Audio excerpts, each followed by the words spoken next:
Hello everyone who likes birds of prey, and more specifically what's on their feet, and also possibly what colour the things they have on their feet are. I am BorderWise, and welcome back, finally, to From the Depths, Neater Faction Craft Overviews.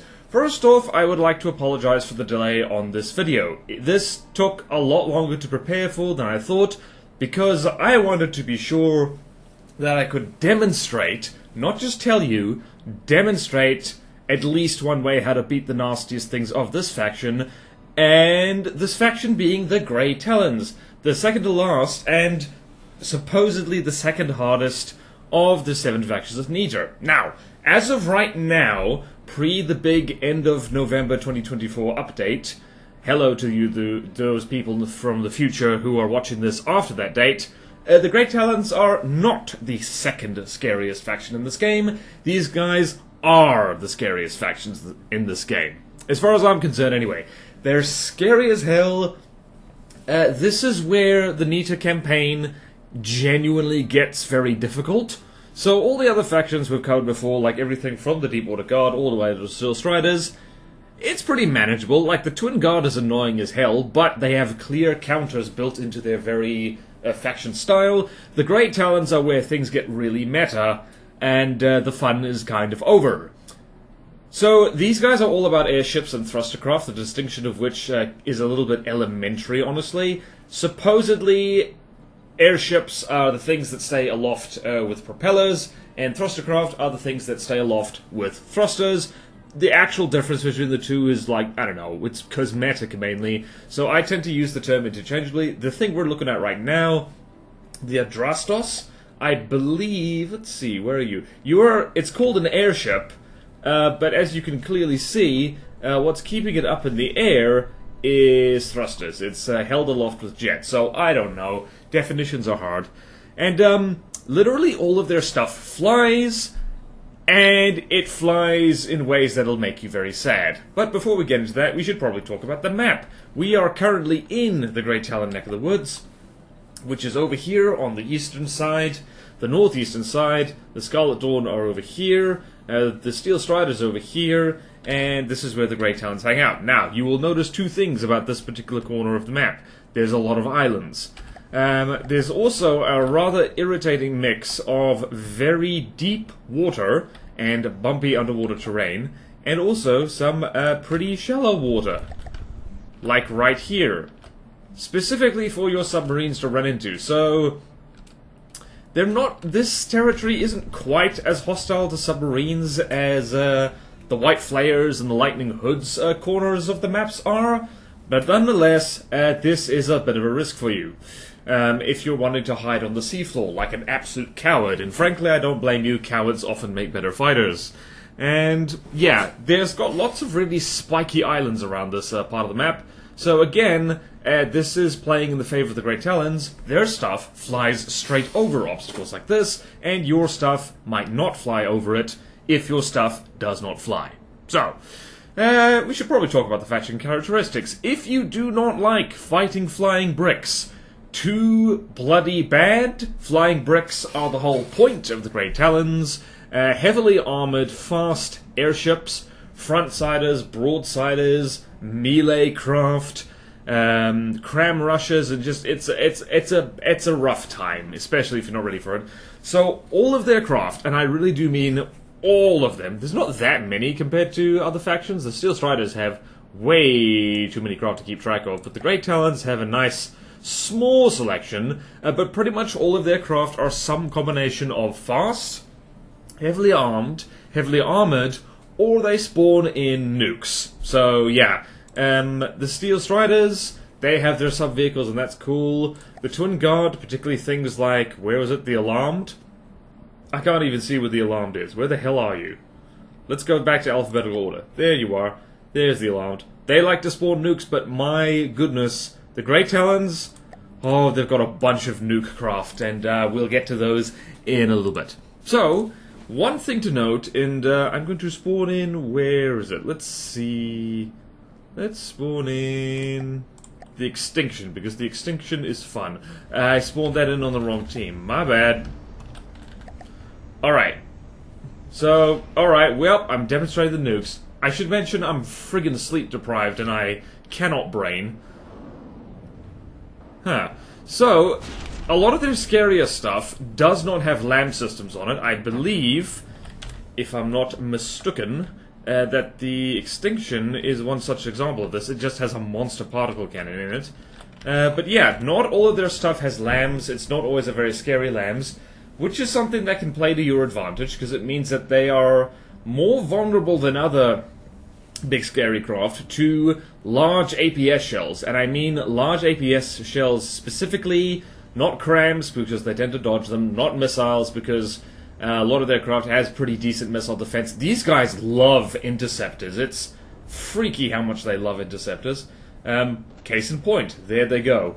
Yeah, but LAMs, not all of their stuff has LAMs. Let me spawn in another thing that does have a LAMs, just as a treat. Let's put that on the Twin Guard team, just to mess with people. And by mess with people, I mean I'm curious to see what this looks like when it's black and yellow. So this fella over here is an example of something that does have a LAM system. Decently strong, not amazing. I suspect the Thunderclap is outdated. Huge asterisks next to every single point I make in this video. My goodness, that looks weird. Huge note on everything. This faction is going to get updated. I think, yeah, this is one of the factions that's going to have like a really major overhaul in the upcoming update, so take everything I say here with a grain of salt. Hopefully not everything is hopelessly out of date by the time you watch this, because if it is, I'm going to be very sad. I'm going to be a sad panda indeed. It is so weird seeing a Grey Talons craft in like white and black and gold. Weird. Anyway, they do actually have cram cannons, a fair amount of them, and their cram cannons, depending on what craft you're dealing with, are ranging from just not particularly impressive, low gauge HE crams, to stuff that will actually really friggin' hurt. So the Extinction is actually an example of something that has decently meaty crams. The Thunderclap does the cram spam thing, which on the one hand is really cool, and that's probably why they did it. But on the other hand, it's not the scariest cram in the world. So, noted there. What else? They do, however, have very nasty railguns and nasty APS in general. They're very fond of armor-piercing rounds, a little bit like the White Flayers in that regard. They do like to spam their little AP guns. And let's see, with some of their stuff, actually, particularly their scarier stuff, it's going to get to the point where you probably shouldn't use regular armor. What you should start using, instead of the usual armor combination of things like, oh, I don't know, stuff like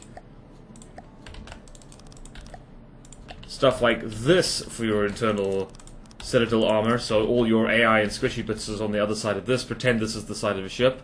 What you're going to have to start using is anti-pierce armor. So this is something I've stumbled on kind of recently, but it's a real lifesaver, literally. So that is things which are like single blocks with massive amounts of health, like these 7x7 heavy armor ducts, which have about 37,500 health. And the reason for that is that if a single particle beam or AP shell or what have you goes through here, it will go straight through multiple blocks, and the blocks on either side of that will not contribute absolutely anything. But a single massive block like this, or even better, if you are so inclined, large drill pieces, which is this fella, or rather this fella, which has an absolutely silly amount of health, 30,000, that will stop even it will stop a shell that has 30,000 kinetic damage and 60 armor piercing, so it'll stop most things, thankfully, and it's, pretty expensive. In fact, I think that is cheaper, hold on, that is definitely cheaper than a heavy armor duct like that, but not as big, but also very heavy. Weight of 3,000, and this is, that is a weight of 6,000. The drill bits are actually better, I do have to say. The drill bits 5x5. Oops! I was using the heavy armor ducts, my bad. But anyway, this is the point where you have to start getting really creative with your armor, because otherwise they're going to tear straight through it. And that's sad. They really like missiles as well, so as you've probably already seen, the Extinction likes to spam missiles, the Adrastos likes to spam missiles. There's all kinds of fun things. What's a fun missile spammy thing? There's the Machination. Let's spawn that in on the player side so we can look at it in amazement. How many missiles do you have? Where am I? Oh, I spawned that in on the wrong team. Oh well. You know what that means. I'm gonna have to spawn you in on the right team. Machination. Where are your missiles? Let's see how many missiles you fire off. Ooh, lots. Let's spawn in something fun. Let's spawn in a GOG. Yep, see what I mean? Lots of missiles. Lots of missiles. Lots of missiles, lots of crams. Lots of things to throw at you. They like that. And they also like to fly over you, the bastards. Okay. They also have scary packs. So when you have things like, oh, let's spawn on my team. Things like the Warlord. So where is it? Over there, you will immediately notice. Where'd you go? There's the Warlord. So first things first, know about the Warlord is lots of packs in the front, lots of delicious crunchy pack tubes. Let's see if it can even line up its packs properly with the thing that we were just looking at. There's more missiles. They love their missiles. Oh, they love their missiles and their interceptors and their particle cannons. Are you going to fire, or should I spawn in something easier for you to shoot at? There we go. So they don't use lasers, at least not offensively, but my goodness, they do like their energy weapons. What the hell happened to you? Did you shoot yourself? You blinking silly Billy. The Warlord is quite fun, though. It's very tanky. I think you bloody well did shoot yourself, you absolute silly goose. Okay, so... because these guys like their big, fast, heavily armored airships, ships are a bit not meta in From the Depths, ironically, for something that in the promotional material is all about the ships, and honestly, people buy this game so they can build fun battleships and jet fighters and what have you, and the Great Talons are here to say, nope, sorry, oh, are you building ships? Oh, you poor fool. Ships are always a little bit questionable to use in From the Depths because they don't have that many advantages over something that flies. But the Great Talons are where, like, ships are actually genuinely a bad idea, because anything on the surface, they will outmaneuver you, they will outrun you, because they will outfly you. So this is the part of the game where, unless your ships are really, really well optimized and very, very heavily armed, and preferably you outnumber and outmatch them whenever possible, you're gonna have a bad day if you're hanging out on the water. So, the key with the Great Talons that I find is they fly. They fly high, they fly fast, so you have got to fly higher and faster, and your life will be better. Or you can hide under the ocean in a submarine, although it is worth mentioning that a lot of Great Talons craft are meant to counter subs. See the giant particle cannon array in the Warlord, for instance. Speaking of counters, what weapons do you use? Well, whatever kind of weapon you use, I strongly advise, going along with the fly higher and faster, try and shoot them from above. And the reason I say this is that both for broadsiders and frontsiders, this can work very well. So the reason for you do that with frontsiders is look at the armor on the Warlord here. It is quite thick. This isn't even the thickest that Great Talon armor can get. In fact, this is mild. But you'll notice lots of heavy armor blocks, lots and lots of heavy armor blocks, lots and lots of heavy armor blocks, and all the really squishy stuff is in the back, where you cannot reach it immediately if you shoot it from the front. So don't shoot it from the front. From above, there's a lot less armor, and also it makes the frontsider, particularly if they have fixed hull weaponry like this, it makes it harder for them to shoot at you, which makes life a lot easier. For broadsiders, like coincidentally the Machination here, the reason you shoot at them from above is because you will notice that this thing is bouncing up and down. This is what I like to call aircraft bounciness trademarked. It's one of the main advantages of making anything flying from the depths. If it's moving constantly up and down in a sine wave, it is moving in a constant curve. And the From the Depths AI infamously cannot predict curving movement. It can only predict movement, and so lead the shot in a straight line. Which means that if your craft bounces up and down like it's on a sugar rush, it is a lot harder to hit, and now there's quite a few Grey Talon craft that do this. Some of them don't even really do it on purpose. They just do it as part of their maneuvers, as they just, putter around. And so, if you shoot at something from above, that up and down movement basically isn't relevant anymore. So, looking above at the machination right here, if it moves up and down effectively, it's not changing position if you're looking at it from above, if that makes sense. Which makes it a lot easier to hit. It means that the straight line that is predicted is still on target. So, shooting them from above, good idea. I highly recommend, which means going to space, usually. You can also try the same thing from below, but like I said, they do have submarine weaponry, quite a few of their craft, and like super cavitation shells, packs, torpedoes, that kind of thing. And also submarines are slow because of water drag, which means that these things are likely to outmaneuver you if you rely too heavily on submarines. And there's also the problem of aiming at these things when below the surface of a submarine, although periscopes and radar buoys are a thing. Right, now the biggest thing I should mention is plasma, and to demonstrate the plasma, firstly I'm going to spawn in one of my favorite craft to bully things with. Let's see here. Colossal, let's go... Let's spawn in a Demacia. Let's get horribly... Whoops. Let's get horribly traumatized by something I haven't actually looked at. What's the worst that could go wrong? Not to be confused with Katamari Demacia, that's a different thing. Let's go find my favorite thing, which is Caravan Rebellion Pod, and the toaster. You can't go wrong with the toaster. So, plasma.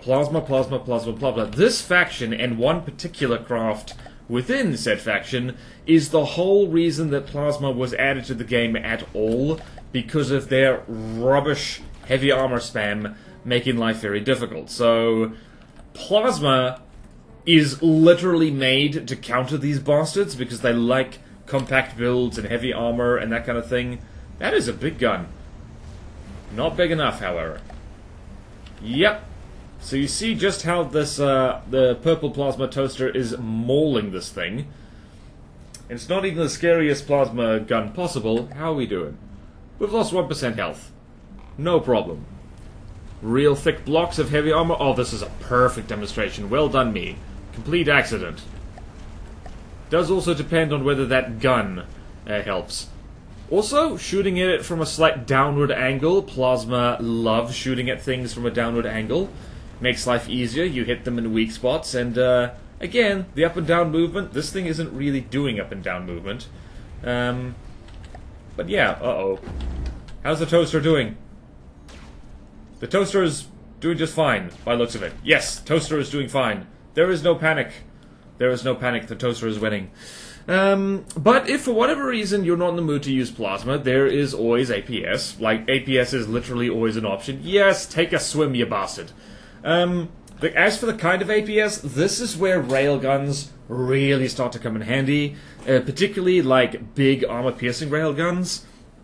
So, preferably Sabot, because of the amount of heavy armor that Grey Talons craft use. You really do want as much armor piercing as possible, and Sabot rounds, like particularly the Sabot head on APS shells, is less affected by the damage reduction of sloping armor. It's slightly less, it just makes a little bit of a difference, and considering how many Grey Talon craft love to use wedges and beam slopes in their armor, that can really make a big difference.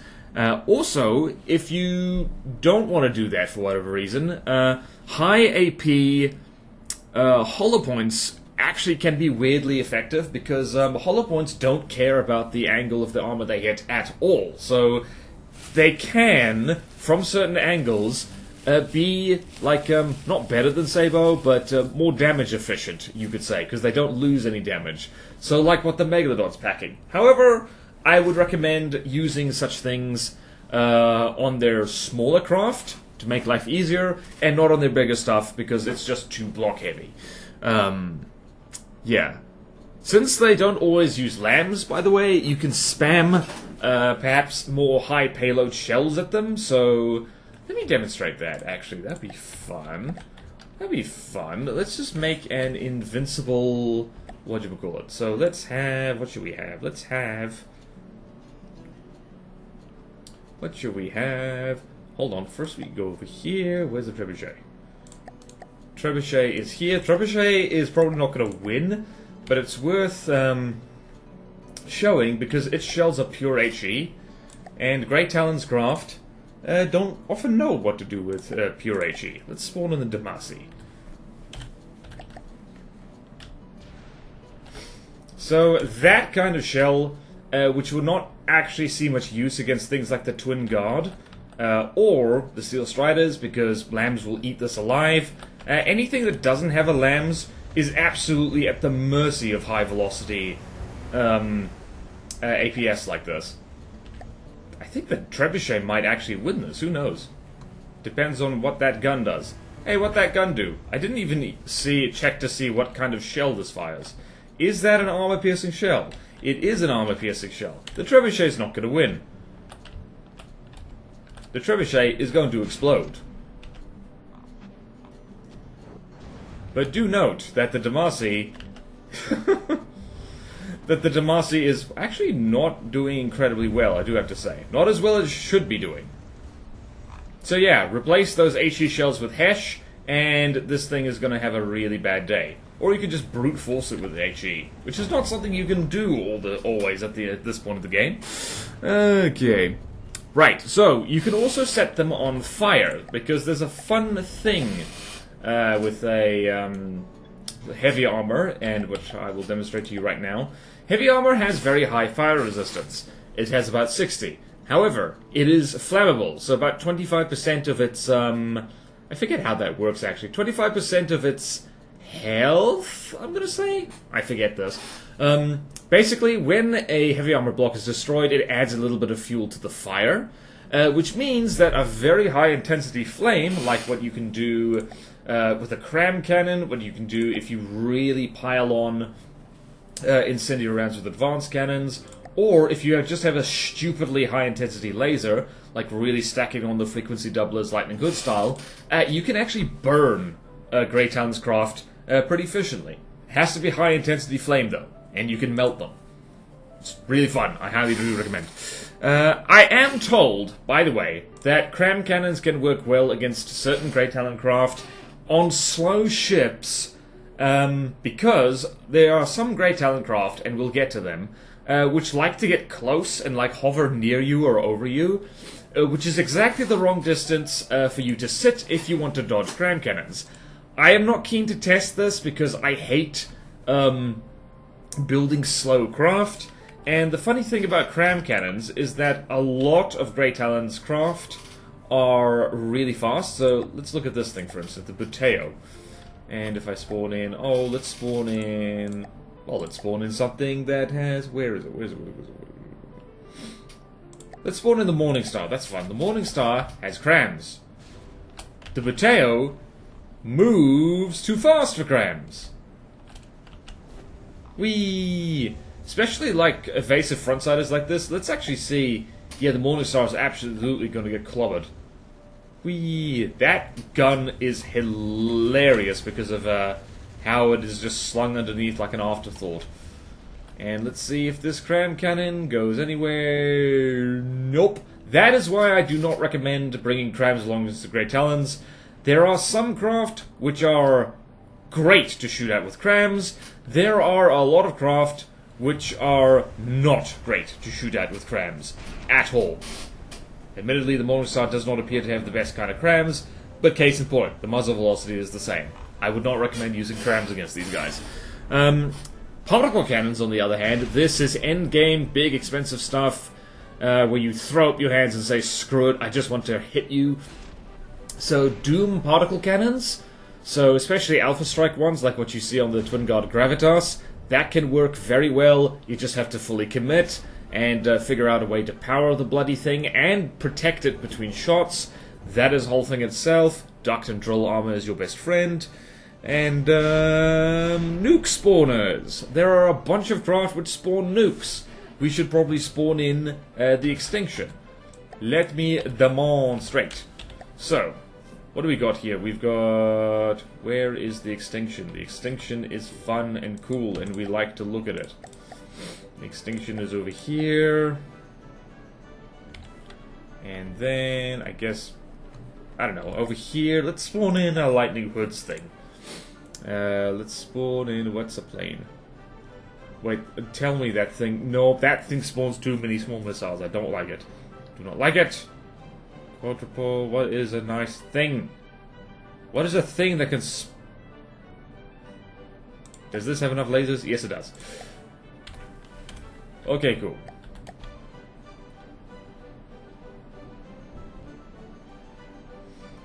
So, there are two ways to deal with things that spawn nukes.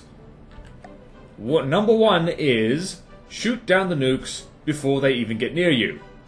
This is an entirely valid thing, and if you like duct taping lasers on things, oh my god. What the hell, guys? Alright, that was a terrible example, because lightning hoods apparently can't aim. Too much time sitting in front of the computer, like, looking up stock options. Okay. Let's try that again. What is a thing? Oh, brain not working, brain not working, brain not working. Where is the extinction? There it is. Very well named, by the way, because guess what it does? It makes you extinct. Let's spawn in... Oh, let's spawn in the tungsten slung. Because that's fun. Tungsten slung is best slung. It's actually not the best slung. I've made better slungs than this, surely. But it does have a honking big laser. So, that's one way to deal with the nukes. Have main weapons, shoot at the main craft, and then have secondary weapons, preferably hit scan, shooting at the other things. Let's see... This happen... My goodness... Yep, there we go. Actually, man, I need to use the tungsten slung more often. So that's one way of dealing with the nuke spawners. Make sure that you can shoot down the nukes reliably, and you will probably be absolutely fine. Whee! Make sure you're cram-proof as well, that's important. The extinction is quite handy because it spawns its nukes in front of it, which means sometimes you hit them by accident. Oh my god, that is a lot of particle cannons. That is a lot of particle cannons, and I do not appreciate it, sir. I do like the tungsten slung. There is, of course, another way to deal with nuke craft, and that is to, in fact, this is arguably the more efficient way, is to ignore them completely and just outrun them. So, let me demonstrate that by spawning in a whole bunch of missile things. So this is the same thing that I showed off against the Twin Guard Alarmed, which is actually the most efficient way to deal with it, is just fly faster than the nuclear weapons, and you will hopefully be fine. Let's see if we can spawn in 3 of these bombers. Yes, I know they're armed with missiles, not bombs. They're still bombers. Everyone leave me alone. I'm just a poor boy trying to survive against the Great Talons. Oh, lordy. So if we follow along here... Uh-oh, leading the target, that's bad. Leading the target, that's bad. Right, so... Not like that.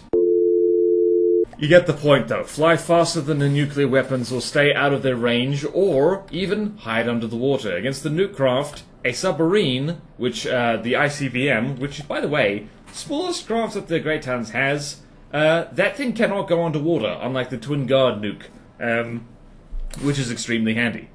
Stay out of their reach. They also can't go into space. We can get to that later.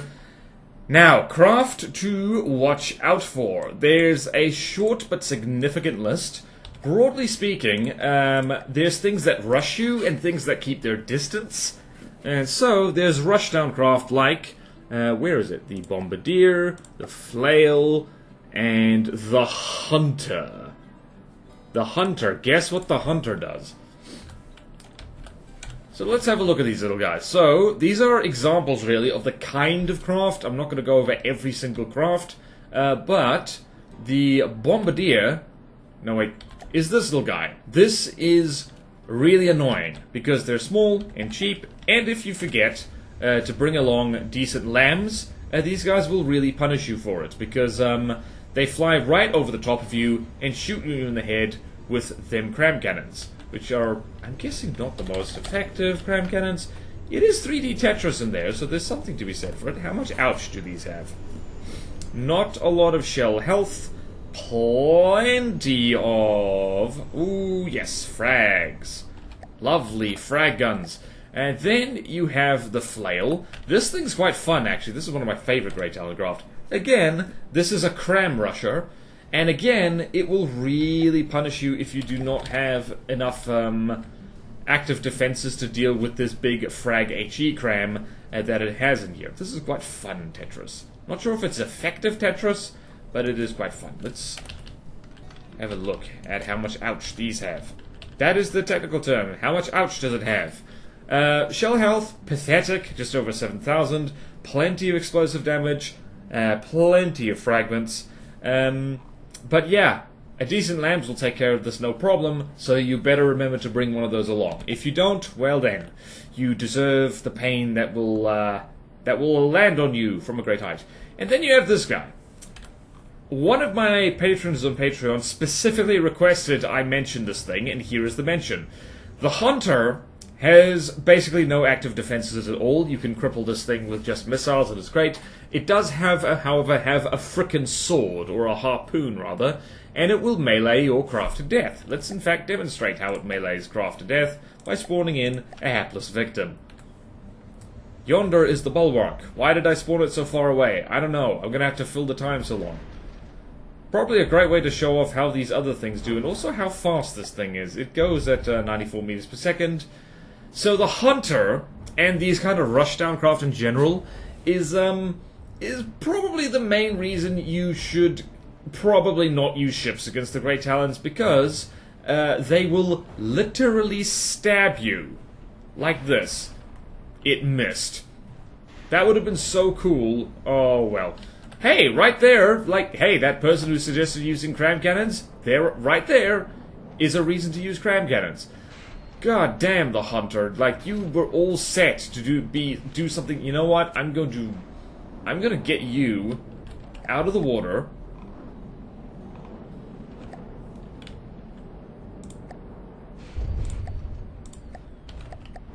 Get yourself up out of there. And you are going to hit that thing with your sword, Warhammer 40k style. Oh my god. Right, I'm not really doing a good job showing. There we go. This is what happens if you let the Hunter stab you. You get stabbed. And I guess this is actually a pretty ringing endorsement for using cram cannons against the thing. Because that harpoon, sword thing, is not held on incredibly securely.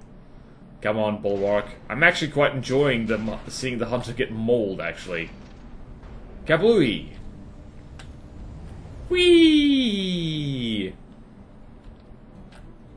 Did these guys collide with each other? I think they did. How is the Bulwark doing so well? See, this is why I don't, you know, have a strict script in these videos, because things keep surprising me. How did you miss? This is actually a pretty good endorsement of having a slow craft with cram cannons. Cram cannons actually work pretty well for slow craft. Once again, that's like the third time that the big sword got blown off? Jeez. Apparently, to counter a lot of Great Talon stuff, you just need to bring along a Bulwark. How about that? Anyway, we got to get onto the broadsiders, and probably the most broadsidey of all of them, I need to go to the thing, is this guy, the Aquila. So the Aquila drives like hell. It drives at 100 meters per second, and constantly fires at you with, I think it is railguns, actually. Let's spawn in the Bulwark again, because that was just so fun. The bulwark is fun to shoot at.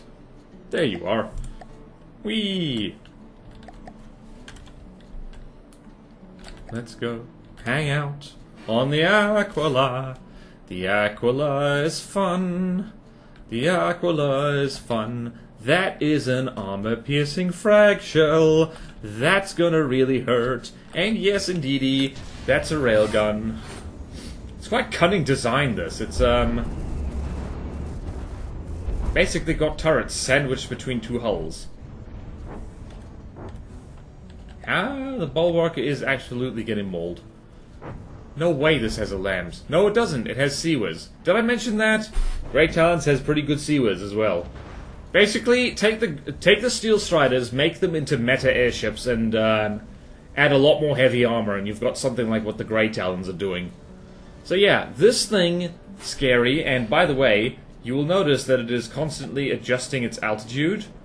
This is the airship bouncy trademark that I mentioned before, in why you want to shoot at things like this from above, so you don't have to worry about that. Or you could just hit them with a giant particle cannon, that works as well. Or a nice face-melting laser. This is not the scariest broadsider. It is plenty scary, it is not the scariest. Not by a long shot. And just to be a troll, I'm going to spawn in, well, let's spawn in on the Deepwater Guard team, just because I don't know. Just because I'm a great big mean person. Where are you? There you are, the Geigers. The Geigers?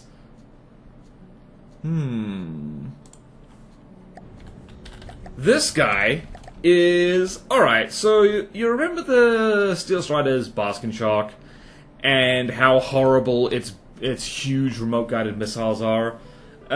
This is basically that, except it's properly armored, it flies, and it has, are those railguns? Let's see, are those railguns? Those are not railguns, but they might as well be, because... Let's have a squeak look. Yep, armor-piercing shells, as per usual. Everything is armor-piercing after a while, it just is. So yeah, this is what you have to deal with. Lovely, remote-guided, horrible things. I don't think they're fast enough to hit the Aquila, though, so I might have just accidentally counted the Geigers. Anyway, these things really friggin' hurt, so the Geigers, if you see that on the map, you're gonna want to keep your distance, and you actually... Wow, no, that can hit. Oh, no. Oh, that's bad. Well, that just immediately dropped the Aquila into the ocean, didn't it? My goodness. My goodness gravy. So yeah, don't let that happen to you. Keep your distance, or swarm the Geigers with small craft that are not easy to hit with big missiles at all. And last but not least, for the broadsiders, the things that you should absolutely crap your pants in, let's spawn the Great Talons, and yes, it is the Empyrean. We're skipping straight to the end of the list here. The Empyrean is well, I'm not sure if it's the biggest. It's certainly the most expensive Great Talons craft. It's effectively their boss craft. There's an asterisk next to that statement. It has 1, 2, 3, 4, 5, 6, 7 twin railguns firing sabot shells, because of course it is. Fire, I dare you. Come on, fire, I dare you. Yep, I believe. Let's go double check, but those shells are, it is handy. Yep, those are armor-piercing shells. Whee! Oh my god, that was violent. It also has a crap ton of remote missiles, like the Geigers. And if that's not bad enough, where'd the nuke go? I think it buggered off. Anyway, the Empyrean spawns nukes. It's one of those things. And of course, it has the bouncy airship trademark. So yeah, it also looks kind of like a trireme, which is really cool. So yeah, it is the worst of all worlds. It's got big thumpy missiles, it has pointy railguns, it spawns nukes, although it's not doing that right now for some reason. Why are you not doing that? Why are you not spawning nuclear weapons? That is your whole job. How dare you not do it? But yeah. Keep an eye out for this thing. You're going to want to, again, preferably shoot it from above, or get in close underneath it. You're going to want to counter the nukes, either by outrunning the nukes, or by having a laser or pack on board to shoot them down. Proper target prioritization, so you don't get made a fool of. And that is the 3 nastiest broadsiders. Of course, there are others. And again, this faction is going to be updated. Hopefully I don't get made a fool of. I think that's one of the nukes. I think that's one of the nukes that just pooped out. It gives birth. It is a horrendous mother of a craft. It will spawn in nukes. This poor bulwark does not deserve its fate. And yet, fate has befallen it as such. Screenshot! I was too slow. But yeah. The frontsiders are where things get really, really unpleasant. So, let's spawn in... I don't know, let's spawn in on Steel Strider's colors because it's funny. The Kobold! Infamous craft, this! It is, might be named after a goblin from folklore, but this thing is one of the OG frontsiders, or at least one of the frontsiders I remember most vividly, because this thing, again, bouncy aircraft, TM, but also side strafes constantly and fires off armor-piercing shells at a hell of a rate, and we should probably demonstrate that by spawning in another horrible thing. The Kobold and the Goshawk are actually pretty similar, but slightly different execution. I think the Goshawk generally wins. Oops. I spawned that in on the wrong team. Let's spawn in the Kobold on a different team. Spawn them in as Twin Guard, because that's funny to me. Haha. You better turn around, Goshawk. Right, so absolute river of shells that comes from the Kobold. We've got a nice armor-piercing shell, and that's it actually. It's like armor-piercing shells just all the way.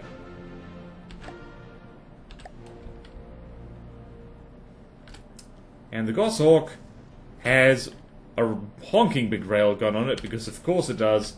What does its railgun do? It's got a lovely tracer on it, and that is... Holopoint Sabot, which is not the most dangerous thing, but it just clipped off some decoration. It's so weird to see this thing in Twin Guard colors. Why do all fleet colors look good on everything? I swear. But you see just how fast these things move? The Kobold constantly Tokyo drifts sideways at over 100 meters per second. And once again, this is the reason, if you have any kind of projectile with travel time on it, you want to shoot this from above, because it's constantly bouncing up and down. It's not a particularly tall hull, so you're going to miss it a lot. So yeah, shoot it from above or below, preferably above. And the Goshawk is even worse, because this thing constantly sways from side to side in a very similar fashion. And yeah. Also, for these frontsiders which have fixed guns on them, if you are high enough in space, you're actually out of the firing arc of their guns, which is very, very helpful. You'll see here that, let's see here, the Goshawk is drifting one way, drifting the other, not drifting as fast as the Kobold, but it's quite tall. So while the Kobold bounces up and down, and because it's not very tall, things whiff over or under it, the Goshawk is quite tall and narrow, so it moves side to side, so shells will constantly pass over to the left or right. It even has a lambs on it, because of course it does. Why not? Inconsistent lambs, I don't care for that one bit. Also, this particular fight can go on for ages. I do think the Kobold is losing. Whoops. This is what I mean by high armor. Ah, gods, no, not what I wanted to do. Let's lock onto that thing. This is what I mean, by the way, of like a high armor-piercing hollow point can actually be pretty decent. Because if it's armor-piercing enough, if it's got a lot of rail juice, and if it's a high velocity, it can basically chunk off pieces of armor in a manner that is actually quite devastating. It does need to be strong. We're talking like what the Goshawk is packing. That's the kind of Sabo hollow point you really want. But yeah, this is not the scariest of the frontsiders. These two things are very scary. I've already shown you the extinction, but I'm going to be a rude person, and I'm going to flank this Goshawk with the extinction, which I'm going to put in white flares colors. Because I'm absolutely run out of cares to think. The extinction is not as bad news as these two, but it is I believe, the cheapest craft that the Twin Guard has that constantly spawns nukes. So, if you're not prepared, the nukes are the thing. If you're not prepared for the nukes, it will do that thing that it does oh so very well, which is make you extinct. It loves to make things extinct. And just the duct taping a nuke spawner onto a craft really does make the difference between it being annoying and it being a genuine threat to your whole survival. I see that the Goshawk and the Kobold have combined forces against the... Interestingly enough, these ICBMs don't always explode when they collide with things. That's quite funny. Let's see if any more nukes can have. I think the extinction is going to get absolutely mauled now that both railgun airships are have got their sights in. And the extinction is actually kind of demonstrating how crams are not particularly useful against these things, especially against the Goshawk, because this thing stays out at a huge distance and constantly sways from side to side. Let me show you how far away this thing goes. Its combat distance is 2,300 meters, so you're not going to hit this thing with cram cannons, like, ever, which is why I don't recommend bringing them along. Though apparently against the Hunter it works really well. Damn! Those ICBMs do not like the Kobold at all. They really don't.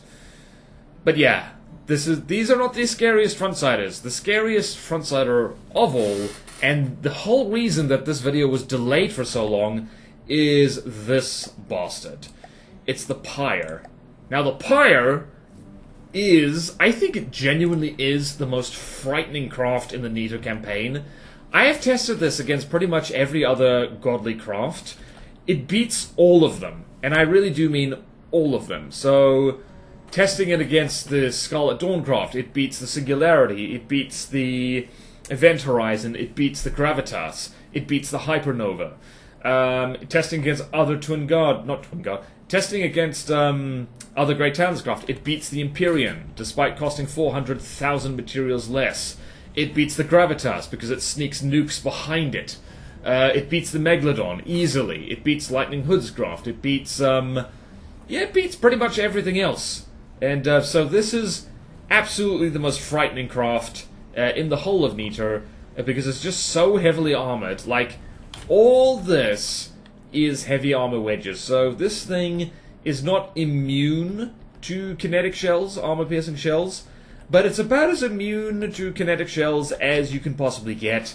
It's very well designed. The middle is just solid armor. All the interesting stuff is on the sides of it, and it's got these guns here. These, insultingly, are not even railguns.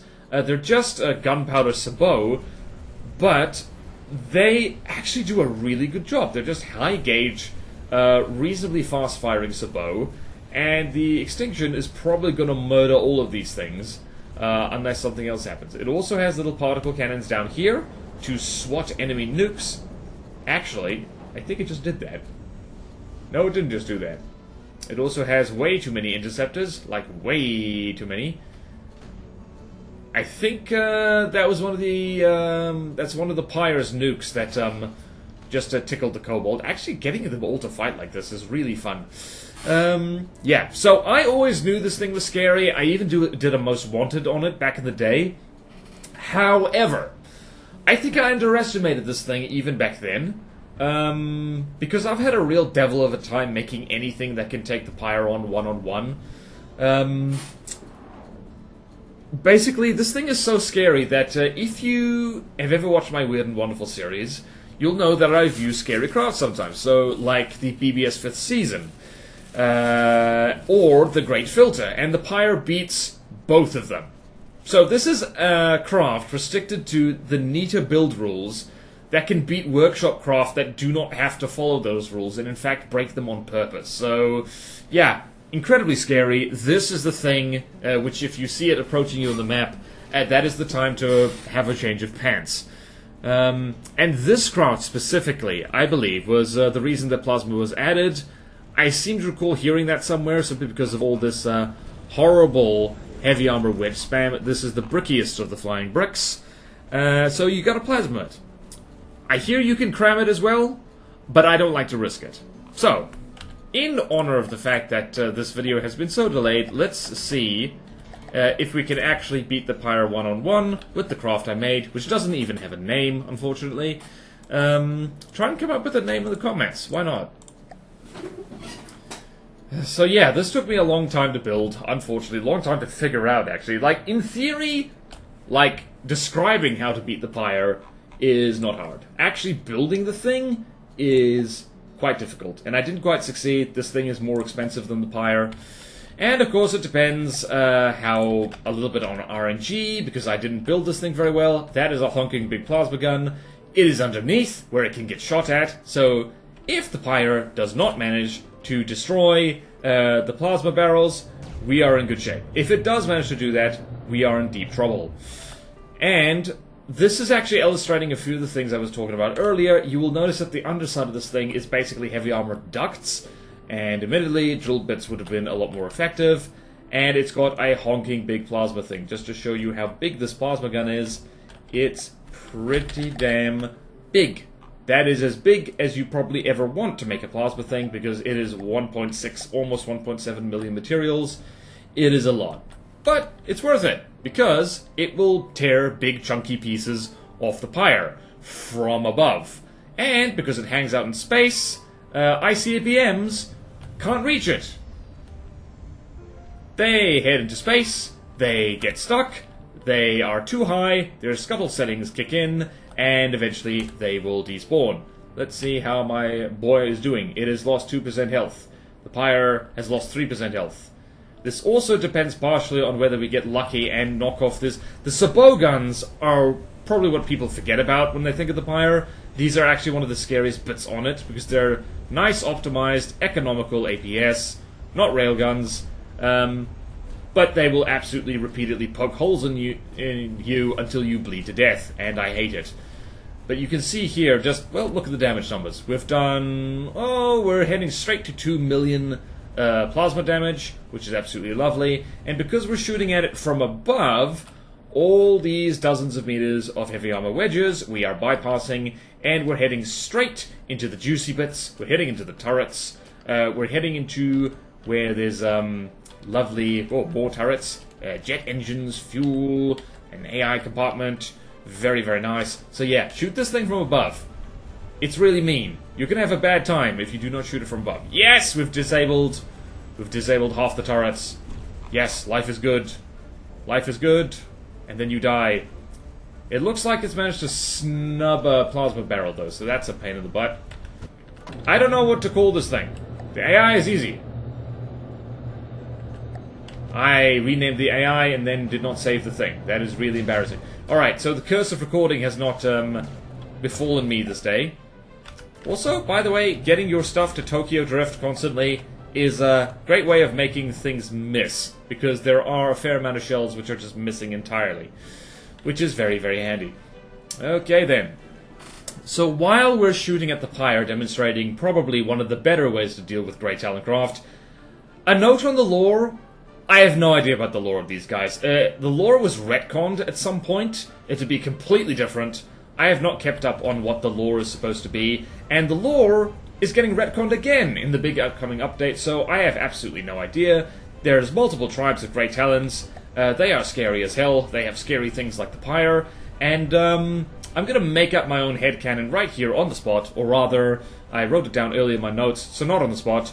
So the headcanon is, they hate you personally and want you to suffer, which is why they fling flying bricks at you, which will absolutely annihilate the cool battleships you've spent hundreds of hours working on. They hate you personally, and yes, that means you, James. Your name probably isn't James, but it was worth it just to mess with all the people who said James. Apparently James is one of the most common names in the English-speaking world, so I digress. Like, James, you watch out. The pyre is coming for you. So yeah, I hope that was kind of helpful. Like, it's the front-siders. You gotta worry about the front-siders. And outfly these guys. Make your life easy. Outfly the Great Talons. Out-Talon the Great Talons. Out-Grey the Great Talons?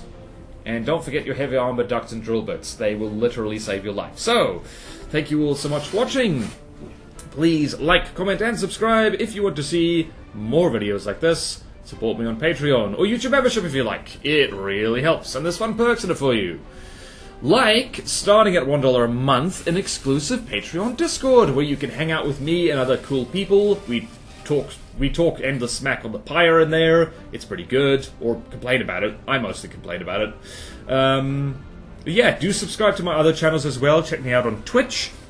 We're building a whole custom campaign over there. It's great. And I stream other games as well. And I have other channels as well. The art streams are really good. I recommend them. But that'll do for now. Thank you all so much for your patience with this. It's taken a little while to build that bloody weird thing up there in space, and I will see you in the next From the Depths Neater overhaul. The final one, the Scarlet Dawn, which I think I'm going to wait until after the update hits because I'm really tired right now. Farewell!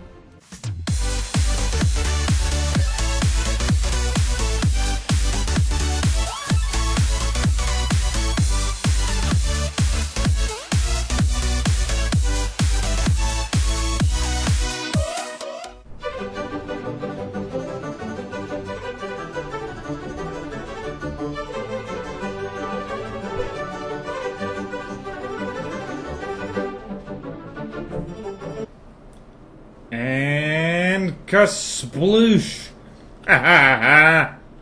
Sink and drown, you wedge-filled bastard!